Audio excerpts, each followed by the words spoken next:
8월 18일 화요일 새벽 영상 예배에 오신 여러분을 진심으로 환영합니다. 이 시간 하나님 말씀 받겠습니다.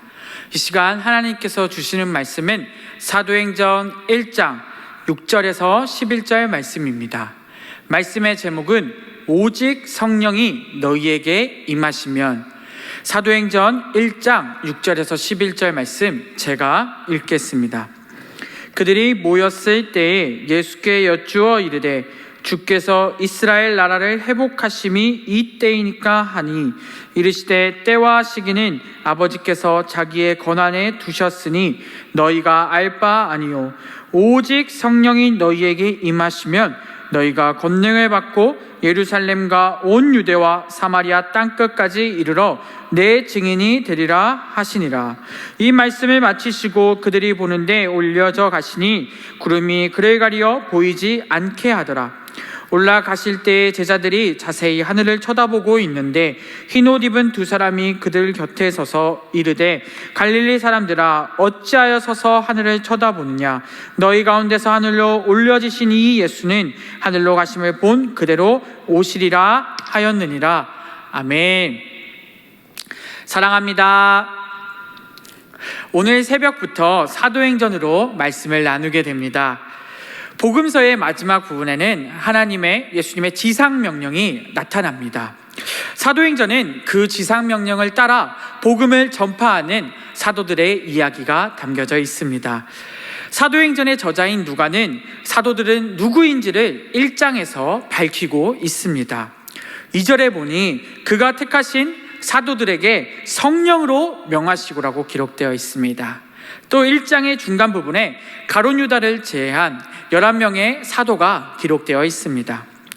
사도를 선택하시고 그들에게 명령을 하시는데요, 바로 성령으로 명령하신다고 기록되어 있습니다. 성령이 임한 제자들, 바로 사도들이 이야기를 다룬 내용이 바로 오늘 사도행전입니다. 그들의 행적, 예수님이 승천하신 후에 예수님의 이야기, 복음을 전하는 이야기가 바로 오늘 사도행전이라는 것이죠. 이들의 이야기가 너무 궁금하지 않습니까? 우리가 매일 새벽마다 이들의 이야기를 들으며 지금보다 더 험난하고 처음에 길을 걸었던 그 사도들의 길을 살펴보기 원합니다. 오늘 본문은 제자들이 예수님께서 승천하시기 전에 제자들과 이야기를 나눈 것을 다루고 있습니다. 6절에 보니 제자들이 묻습니다. 약속하신 성령님이 언제 회복시키는지를 묻습니다. 예수님은 단호히 말하시죠. 그것보다 더 중요한 것이 있다고 말하십니다. 8절에 보니 오직 성령이 너희에게 임하시면 너희가 권능을 받고 예루살렘과 온 유대와 사마리아 땅끝까지 이르러 내 증인이 되리라 하셨느니라.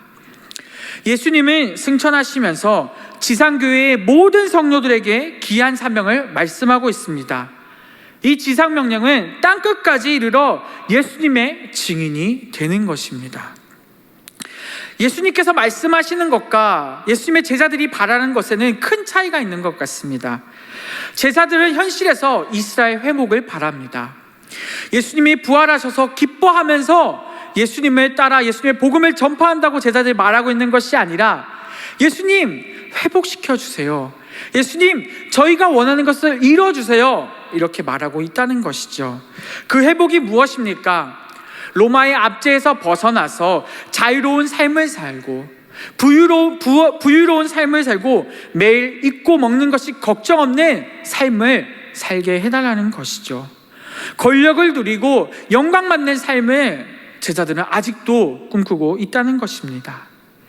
4절, 8절에 예수님은 이것에 대한 대답을 하십니다. 예수님은 그런 것은 염두에 두지 말고 예루살렘을 떠나지 말라고 하십니다. 예루살렘, 즉 교회를 떠나지 말고 간절히 기도함으로 성령이 받아 끝까지 이르러 주님의 복음을 전하라고 오늘 말씀하고 있는 것이죠.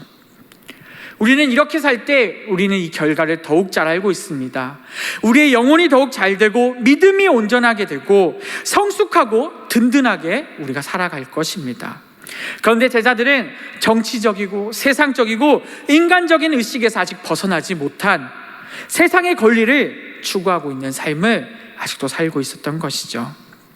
예수님은 영혼 구원을 이루어 하나님의 뜻을 성취하는 것, 하나님 나라를 세워가는 것이 바로 우리가 해야 될 것이라는 것을 다시 한번 이야기하고 있는 것입니다. 제자들이 할 일은 오직 선교적 사명을 온전히 감당해서 하나님 나라를 세워가고 하나님 복음을 전파하는 일임을 강조했다는 것입니다. 어찌 보면 제자들도 변명할 이유가 분명히 있습니다. 제자들의 숫자가 많지도 않았고 복음을 전하는 것 자체가 처음이기에 굉장히 어렵고 두려운 일이었습니다. 하지만 이것은 제자들만이 하는 것이 아닙니다. 이것은 분명 예수님께서 말씀하시길 오직 성령으로 말미암아 가능한 일이라고 말씀하고 있습니다. 이 모든 일은 하나님의 능력과 행하심으로 이루어지기 때문입니다. 우리 역시 마찬가지입니다. 이 사실을 믿고 환경과 상황에서 극복하여서 예수님의 복음을 전하는 우리 모두가 되기를 바랍니다. 앞에 서 있는 저 역시 전도와 선교를 끝까지 감당해야 할 사람입니다. 이 말씀을 두려워하며 끝까지 이 길을 걸어가길 원합니다. 말씀을 마무리할 텐데요, 우리는 복음서를 읽으면서 제자들의 답답했던 모습을 우리는 잘 알고 있습니다. 3년이나 따라다니면서 진리의 말씀을 많이 듣고 배웠는데도 불구하고 예수님을 버리고 예수님이 부활했음에도 불구하고 또 세상 것을 바라보며 회복을 원하고 있습니다. 하지만 그럼에도 또 예수님께서 주신 사명을 끝까지 붙잡고 사도행전의 내용처럼 사도들은 하나님의 복음을 정말 열심히 전하고 끝까지 임무를 감당합니다. 이유가 무엇인가요? 바로 복음이 진리이고 그것만이 하나님의 뜻인 것을 알고 있었기 때문입니다. 우리의 이야기로 돌아오겠습니다. 우리는 정말 헌신되어 있는 하나님의 종인가요? 어찌 보면 예수님과 대화하는 제자들보다도 못할 때가 많음을 고백합니다. 사도행전을 계속 보게 될 텐데 복음을 전하는 자들을 보면서 다시 한번 복음을 선포하는 마음을 먹는 매일의 새벽이 되었으면 좋겠습니다. 진리의 복음을 붙잡고 오늘 하루도 승리하시기 바랍니다. 기도하겠습니다. 사랑과 은혜가 넘치시는 하나님 아버지, 감사합니다. 주님, 우리가 또 오늘 새벽부터 사도행전의 말씀을 듣습니다. 사도들도 처음에는 완벽한 제자가 아니었습니다. 그들도 의심하고 또 하나님을, 예수님을 버리고 또 예수님의 그 복음을 부인할 때가 있음을 고백합니다. 주님, 우리도 연약하지만 예수님께서 주신 그 지상명령을 끝까지 성취하는 우리가 될 수 있게 도와주시옵소서. 이 말씀을 듣고 우리의 사명을 온전히 깨닫고 우리의 사명을 끝까지 감당하는 우리 모든 일상교회 성도님들 될 수 있게 도와주옵소서. 감사합니다. 주님, 예수님으로 기도드립니다. 아멘.